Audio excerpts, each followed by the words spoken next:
असं आहे की तुम्हाला राज्याचं उत्पन्न वाढवायचं आहे, ठीक आहे, दरोडे घाला ना, बँका लुटा, नाहीतरी तशाही बँका लुटल्याच तुम्ही, फक्त आता त्या बाजूला गेल्याने सेफ लुटालुटीचंच काम केलं, आता तिथे जाऊन लुटालुटीचंच काम करताय. म्हणजे आता पूर्ण महाराष्ट्राला बेवडा करायचा, पूर्ण महाराष्ट्राला महाराष्ट्राचं मध्यधुंद राष्ट्र करायचं, कशासाठी? का? एकीकडे लाडक्या बहिणी करायचं, त्यांच्या बापाला दारू पडणार, त्यांच्या भावाला दारू पडणार, त्याच्या नवऱ्याला दारू पडणार, आणि तिला तो जाऊन चोपणार. कसली लाडकी बहीण? लाडक्या बहिणीला उद्ध्वस्त करण्याचा कारभार केला या मल्ल्यांच्या नातेवाईकांनी. यांची निशाणी मॅकडोनल्ड आहे, मॅकडोनल्ड. अब की बार मॅकडोनल्ड सरकार. म्हणजे मृणालताईंनी 74 सालापासून हे सगळं अडवून ठेवलं होतं. ज्या मुख्यमंत्र्यांनी हा निर्णय घेतला लायसन्सेस देण्याचा, त्या मुख्यमंत्र्यांना हा निर्णय मागे घ्यावा लागण्याचा महाराष्ट्राचा इतिहास आहे. महाराष्ट्रामध्ये दारूबंदीविषयीचे अनेक आंदोलनं, दारूबंदी, तुकडोजी महाराज, संत गाडगे महाराज यांचं संपूर्ण काम हे महाराष्ट्रामध्ये ऐतिहासिक आहे. त्या इतिहासावरती पूर्ण पानं पुसण्याचं काम हे सरकार करत आहे. उत्पन्न वाढवायचं आहे ना, तर कमी खा ना, थोडं कमी खा.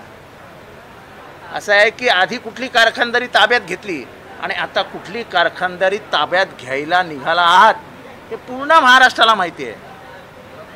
आजच्या दारू व्यवसायामध्ये कुठला राजकीय नेता सर्वात जास्त स्ट्रॉंग आहे, स्ट्रॉंग, याचं नाव अख्ख्या महाराष्ट्राला माहिती आहे. आणि कोणासाठी केलं जातं हे अख्ख्या महाराष्ट्राला माहिती आहे. त्यामुळे आर्थिक जी परिस्थिती ढासळलेली आहे ती सुधारेल का? छे काही सुधारेल नाही. काय होणार आहे? फक्त काही निकटवर्तीयांचे खिसे भरले जातील एवढाच.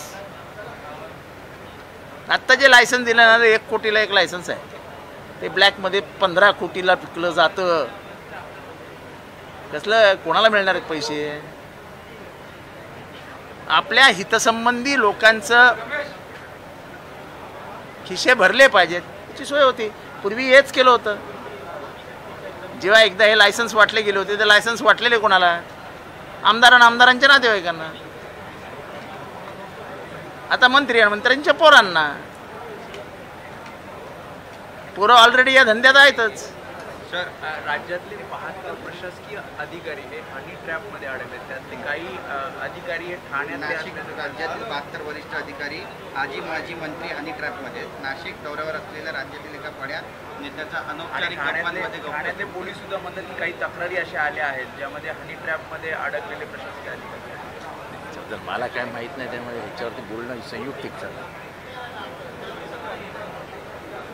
सर, अंजली दमनिया यांनी आरोप केला 2014ला अटॅक झाला होता. जमील शेख मनसेचं काम करत होते आणि नजीब मुल्ला जे अजित पवार यांच्या जवळचे आहेत त्यांनी शूटरला सांगून गोळ्या मारून त्यांची हत्या केल्याचं त्यांनी. मी अनेक दिवसापासून सांगतो. त्याच्यात अंजली दमान यांनी आज म्हणजे त्यांना अधिक प्रसिद्ध हे मिळालेलं आहे आणि त्यांनी सत्य ते सामोरे आणलं आहे. त्यात अल तय्यब नावाचा नजीब मुल्लाचा ड्रीम प्रोजेक्ट आहे ठाण्यामध्ये, त्याचा देखील त्यांनी उल्लेख केला आणि लोकांना त्याने विस्थापित सुद्धा केलेलं आहे असं सुद्धा म्हटलं आहे. त्याचे दाऊदचा भाऊ याच्याबरोबरचे संबंध पोलिसांनी दडपले. इक्बाल बरोबर त्याचे काय संबंध होते, कोण बिर्याणी खायला जायचं इक्बालच्या घरी, सगळ्यांना सगळं माहिती आहे. त्यासोबतच त्या म्हणतात की उपमुख्यमंत्र्यांच्या जवळची असेल तर मग तुमच्यावर कारवाई होत नाही. इफेक्ट आहे. कोणी फोन केला, कशी काय त्या इन्स्पेक्टरची बदली झाली, जो इन्स्पेक्टर त्याला रात्री अरेस्ट करायला जाणार होता. सत्य सांगितलं अंजली दमनिया यांनी.